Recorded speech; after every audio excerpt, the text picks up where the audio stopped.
Entonces, artículo 695, se denomina siniestro la ocurrencia del evento o riesgo asegurado, reconocido en el contrato. Fíjense, la ocurrencia, yo siempre digo que siniestro justamente es la cristalización del riesgo. Nosotros nos estamos cubriendo para incendio, entonces justamente cuando sucede un incendio es la cristalización de lo que nosotros esperábamos que no pase, pero sucedió.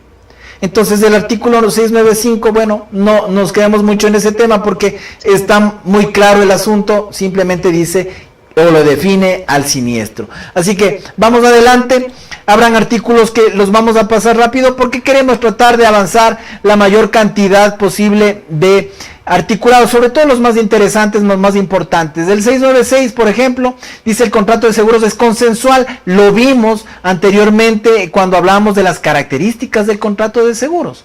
Consensual, tiene que haber, lo que decía Maribel hace un momento, tiene que haber una aceptación de parte y parte. No puede simplemente el asegurado, o más bien dicho, el cliente, con solo su deseo de asegurar, no puede ya considerar que ya es un hecho que se va a hacer. No, la compañía de seguros por el otro lado tiene que, decíamos, hacer la inspección y definir si va a tomar ese riesgo que desea ser transferido. Así que tiene que estar las dos partes de acuerdo, consensuar, y entonces se perfecciona el contrato de seguros. Muy bien.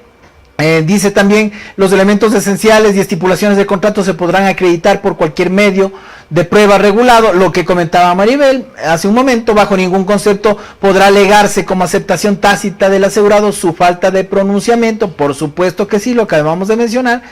Tendrá también mérito probatorio la nota de cobertura u otro documento emitido por el asegurador. ¿Qué es un mérito probatorio, estimada Maribel? Sí, bueno, en palabras un poco más simples, mérito probatorio significa específicamente las pruebas. Normalmente existen situaciones cuando hay un siniestro, por ejemplo en maquinaria. Voy a darles un ejemplo más práctico en el asunto de maquinaria. En maquinaria las personas que manejan el asunto de las pólizas y la parte técnica, mejor que yo. Obviamente usted sabe que existe normalmente en maquinaria, en las pólizas de equipo y maquinaria, una cláusula de ubicación. Entonces, obviamente el mérito probatorio va llevado a ¿qué? A que obviamente tiene que probarse dónde está ubicado el bien. Entonces esa es la prueba. Es la prueba. Por ejemplo, para hacer más claro este ejemplo, normalmente se hacen inspecciones y en la inspección se determina y se dice la maquinaria estará ubicada en tal lugar, en tal perímetro, porque obviamente es una condición que la maquinaria no salga, para el análisis de riesgo en equipo y maquinaria es una condición que la maquinaria no salga de ese perímetro que se está acordando con el dueño de la maquinaria, ¿no? Entonces, el momento que hay un siniestro, prácticamente puede darse la situación de que el cliente se olvidó de cuando renovaron la póliza, de mandar o mejor dicho, más bien, no se olvidó, sino más bien notificó el momento de renovar la póliza y dijo, vea, ¿sabe qué? Renóveme la póliza, pero cámbieme la ubicación. Por algún asunto técnico, por alguna circunstancia puede haberse dado de que la póliza se emitió en la misma forma que la primera, o sea, no se cambió la ubicación del bien.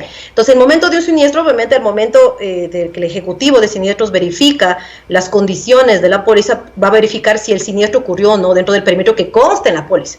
Y ahí es cuando el asegurado puede hacer válido como mérito probatorio, como prueba de su favor, la notificación de su pedido de renovación. Es decir, vea, yo pedí... La solicitud del seguro, ¿no? Exactamente, entonces vea, yo pedí que se renove, pero que se cambie la ubicación de la maquinaria a otra dirección.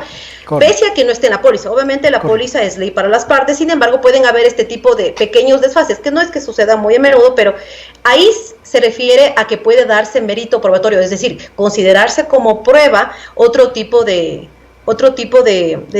documentación, ¿no? En este caso, la solicitud formal del cliente o de su asesor de seguros a la aseguradora al momento de renovar, cambiando o modificando alguna condición. Entonces, eso es lo que se refiere aquí. Todo basado en la buena fe es lo que nos comenta nuestra querida Maribel al respecto, correcto. Entonces, fíjense ustedes, partiendo del principio de buena fe, si al inicio de vigencia de un seguro, en la nota de pedido, en la nota de pedido del seguro, o en la pedido de renovación, se pedía alguna aclaración, nos dice Maribel, entonces esa aclaración ya es un mérito probatorio frente a una eventualidad en lo posterior que pueda tener algún tipo de inconveniente. Entonces simplemente se retrotrae a revisar esa nota de pedido y con eso se aclaran las cosas. Eso es lo que nos aclara el artículo 696. Vamos, 697, un artículo fundamental. La póliza de seguros, el perfeccionado el contrato, el asegurador deberá emitir la póliza dentro del término de 3 días. En el evento de que ocurra un siniestro, antes de que se emita la póliza, se presumirá que el asegurado tiene derecho a la cobertura según el ramo que hubiere sido aprobado a dicha empresa de seguros por la entidad de control. La póliza de seguros y sus modificaciones o renovaciones deberán ser formalizadas por escrito a través de cualquier sistema de transmisión y registro digital o electrónico reconocidos por nuestra legislación. Cuando yo comencé seguros, mi querida Maribel, unos poquitos años antes que usted, no había correos electrónicos, no había absolutamente nada, lo que teníamos era maquinita de escribir. Y el jefe en ese momento que yo tenía me decía: Santiago, los seguros es un negocio donde todo tiene que estar por escrito.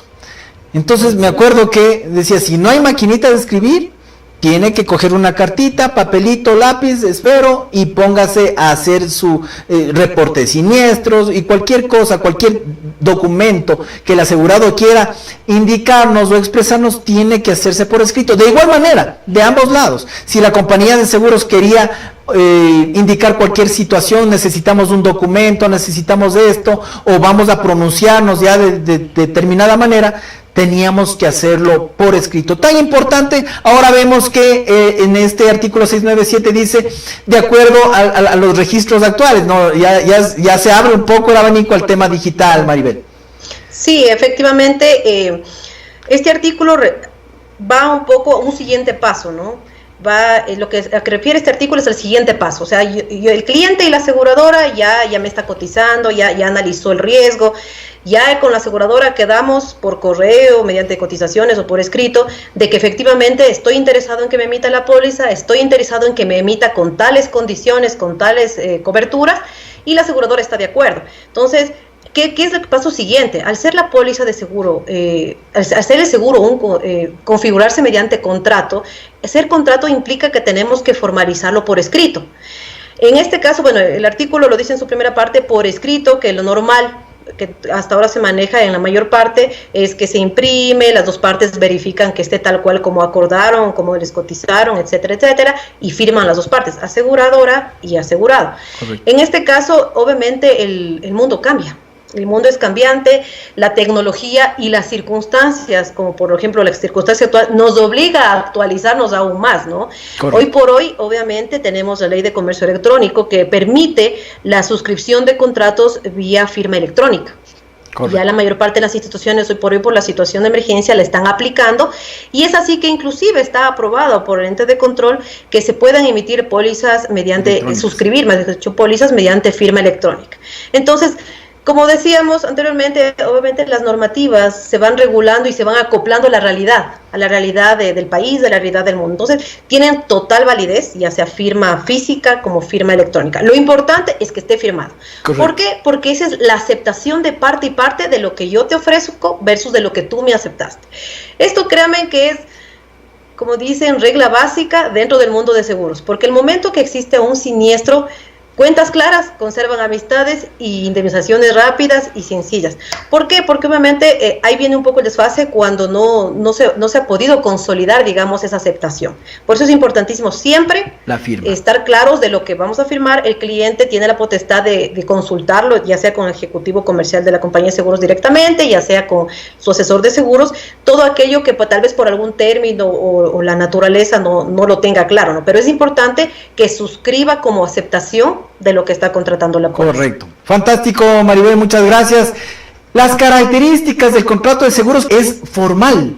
Entonces tiene que estar registrado y suscrito en el contrato, nos dice Maribel, la firma del asegurado es fundamental, asegurador y asegurado. Es fundamental, porque ese pequeño detalle de que, bueno, dame rápido la firma, luego te doy la póliza y no sé qué, a veces nos olvidamos de firmar, luego tarde son los tempranos, tenemos problemas, y el problema es grave cuando tenemos un contrato que no hay firma. Así que, queridos amigos, aseguradores sobre todo, bueno, en realidad todos, asegurados y aseguradores, brokers y peritos, todos debemos tener cuidado de esa formalización del contrato de seguros. Y el 697 decía también que mientras se esté emitiendo la póliza, hay un siniestro, está cubierto, por supuesto, está cubierto. Es lo que dice el artículo 697.